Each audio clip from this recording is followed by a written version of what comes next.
그래서 이제 큰 돈을 버는 방법, 사재기에 대한 생각 정리하면 사재기에 대한 첫 번째, 큰 돈을 버는 방법이다. 자, 그 다음에 두 번째, 백성들을 못 살게 하는 방법이다. 나란 일을 맡은 사람들이 이 방법을 쓰면 나라가 망하게 될 것이다. 그러니까 자기가 한 방법이 좋은 방법은 아니다. 이 얘기를 한 겁니다. 자, 변부자는 가만히 듣고 나서 다시 물었어요. 그럼 어떻게 내가 만냥을 선뜻 내어줄 거라고 생각했소? 허생이 대답을 했습니다.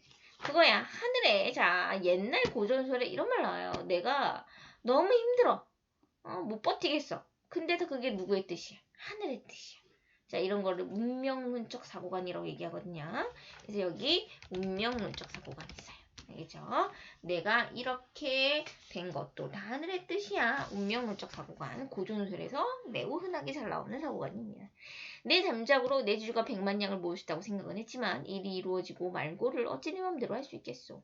그대가 내게 10,000,000을 내어준 것도 내가 그 돈을 받아서 100만 양을 번 것도 결국은 다 누구의 뜻이다? 하늘의 뜻이 아니겠소? 이렇게 얘기했어요. 운명론적 사고관이 나타나는 부분이죠. 그러니 내 말을 들어준 그대는 복이 있는 사람이요. 더욱더 큰 부자가 되라는 하늘의 뜻이지. 만약 내가 이 일을 사사로이 했다면 일이 어떻게 되었을지 어찌할소? 내 사사로이 내가 개인적으로 했다면 내가 이렇게 큰 성공을 했겠나? 이렇게 얘기를 하는 거죠. 변부자는 허생의 말을 듣고 참으로 감탄하지 않을 수 없었다. 자, 자기 같은 장사치들은 도저히 상상하지 못할 배포고 도량이었다. 자, 배포, 도량. 자, 변부자는 허생 같은 선비가 초야. 초야라는 거는 그냥 일상생활에 묻혀있는 거. 그러니까 재계에 진출하지 않는 거. 관직에 되지 않는 벼슬에 올라가지 않는 것. 그것이 안타까웠다라고 얘기했네요.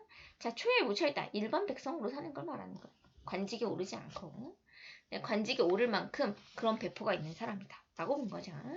바야흐로 자, 이 부분 잘 볼게요.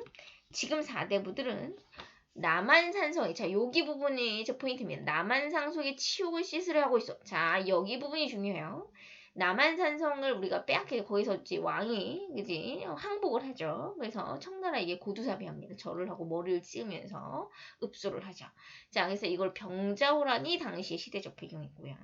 지금이야말로 그런데 이제 병자호란이 이제 일어나고 나서 당시의 집권층들이 뭐라고 얘기하냐면 북벌론을 주장해요. 북벌론이 뭐냐면 청나라를 다시 치자는 거야. 그죠? 근데 이게 이제 자기네들이 자존심 상했으니까 갚아주자 이거죠. 근데 실질적으로 청나라하고 전쟁을 벌여봤자 우리나라가 이길 가능성은 거의 0%인 거예요. 우리 작은 나라가 어떻게 청을 이길 수가 있겠어요? 그래서 반대파, 특히 실학을 주장했던 사람들이 이 북벌론이 허구적이다. 허구적이라는 건 일어날 수 없는 일이다라고 하면서 맹비판을 했어요. 그런 것들이 있는 거예요. 자, 지금이야말로 지혜로운 선비가 팔도를 걷어붙이고 나설 때가 아니요. 자, 이게 지금 변부자 대사거든요. 남한산성의 치욕을 갚아줘야 된다는 얘기야. 그지?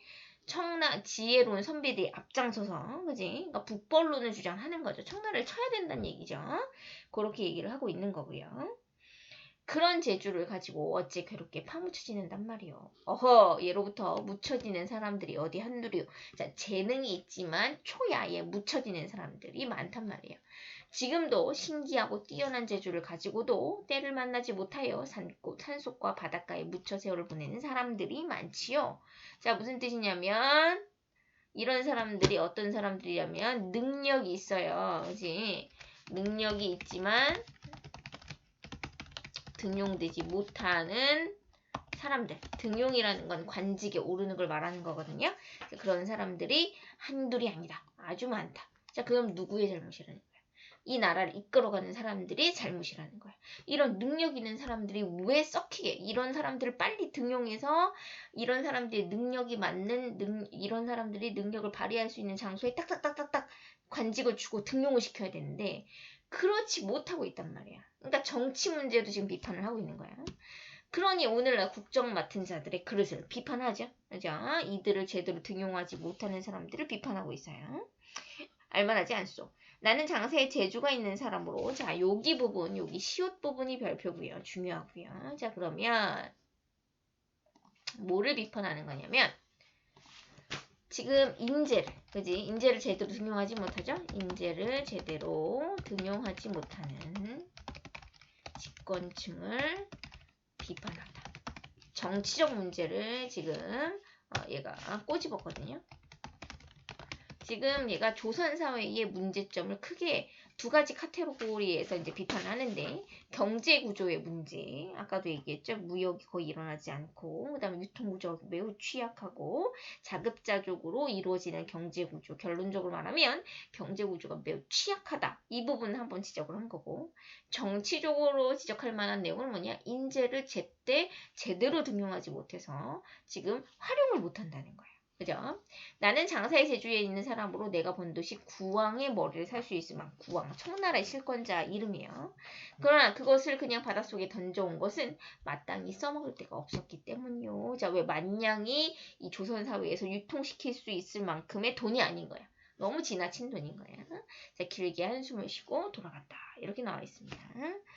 자, 그래서 요 밑에 다시 한번 설명한 것들 정리 한번 해볼게요. 아까도 얘기했죠. 여기 보면 중요하다고. 어생이 적은 조선경제의 문제점. 자, 외국과 무역이 적다. 무역이 아주 적게 일어난다. 그 얘기를 하고 있고요. 그죠? 그 다음에 수레가 온 나라에 돌아가지 않은 유통구조가 취약하고요. 자급자족의 경제구조였다는 거 아까 정리했던 것들 다시 한번 확인해 보시고요. 그래서 경제구조가 굉장히 취약한 이런 경제구조가 허생이 만냥을 통해서 큰 돈을 벌 수 있었던 가장 큰 이유였다는 사실도 기억을 해두시면 되고요. 사재기에 대한 생각 아까 필기하면 정리했거든요. 자, 큰 돈을 모을 수 있는 방법이고 백성들을 못 살게 하는 방법이고 나란 일을 맡은 사람이 이걸 쓴다면 나라가 망할 거다라고 얘기했죠. 자, 비읍. 자, 뭐가 추진되더라? 그쵸? 청나라에 걸는 북벌론이, 북벌계획, 북벌론이 추진되고 있었다는 사실을 당시 사회문화적 배경을 통해서 알 수 있죠. 이걸 비판하고 있죠. 그지? 자, 그 다음에 시옷이 나타나는 거. 뭐야? 그치. 인재가 제대로 등용하지 못하고 있다. 능력에 따른 인재 등용이 이루어지지 않다. 그래서 이런 것들을 질책하고 있다는 거. 굉장히 중요하네요. 좋습니다. 자, 이제 가장 중요한 하이라이트가 나왔는데요. 자, 이완이라는 인물이 등장을 합니다. 자, 이완이라고 당시 집권층이고요. 이 사람은 실존 인물이에요. 그래서 사실성을 높입니다.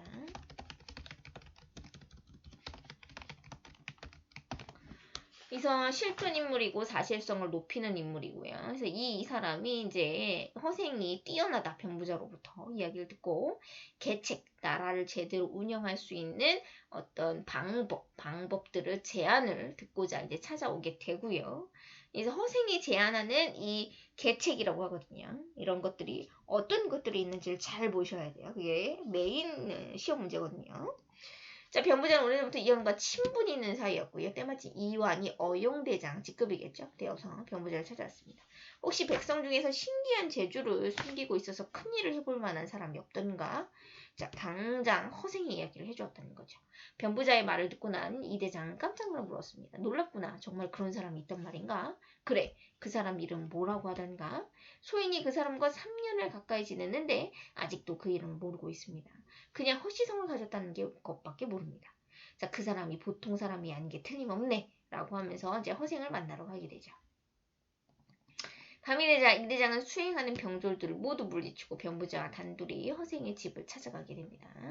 변부자는 이 대장을 잠시 살인문 밖에 기다리게 하고 살인문 대문 밖에 기다리게 하고 혼자 안으로 들어가서 이 대장이 몸소 찾아온 까닭.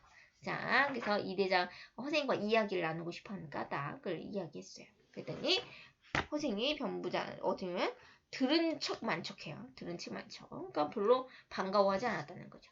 자, 차가운 술병이 나와서 내오시오. 자, 하면서 하는 수 없이 술병을 풀어서 잔을 주고받았어요. 그러자 변부자는 술을 마시면서도 문 밖에 세워둔 이 대장이 마음이 쓰였겠죠. 그게 직급이 높은 사람인데 계속 기다리니까. 계속 기다리게 하는 거예요. 그죠? 그지? 근데 아무렇지도 않아 있다. 자, 여기 부분 잠깐 체킹할게요. 지금 뭐냐면 오랫동안 기다리게 해요. 일부러 기다리게 하는 거죠.